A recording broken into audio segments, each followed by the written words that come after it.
নিজেরাই বেরিয়ে এসেছিল, আপনারা জানেন, সেটা কালকে পুলিশের সামনেও বলেছে।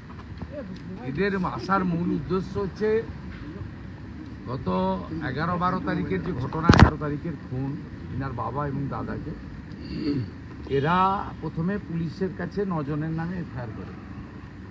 2-3 জন অ্যারেস্ট হওয়ার সত্ত্বেও বাকিরা অ্যারেস্ট হয়নি, এবং যে বিপুল পরিমাণ ক্ষয়ক্ষতি হয়েছে যা নিজে আমি চোখে দেখে এসেছি, তার ক্ষতিপূরণও হয়নি। এরা মূলত বিচার চান, এবং এরা রাজনৈতিক কারণে নয়, হিন্দু হওয়ার জন্যই এর বাবাকে এবং দাদাকে খুন করেছে। এদের পরিবার সেভারেল টাইম বলেছে, অনেকের সামনে বলেছে, আমার সামনেও আমি যেদিন যাই সেদিন বলেছি। বিষয়টা হচ্ছে এরা পুলিশের এগেনস্টে সিবিআই করার জন্য কলকাতাতে এসেছে, কিন্তু যে কায়দায় এখানে কালকে লাল শাক আর লাউ শাক এক নয়, পরিষ্কার বলছি।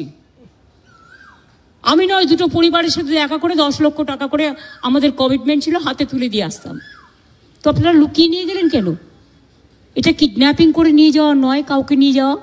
তাদের দিয়ে কালকে আমাকে খুব গালাগালি দিয়েছেন। দিন না, আমায় গালাগালি দিলে আমার গায়ে ফোসকা পড়বে না, বাট যারা দাঙ্গা করেছেন তারা বুঝে রাখুন, আপনারা করছেন দাঙ্গা আর গালাগালি খাচ্ছি আমি। কেন?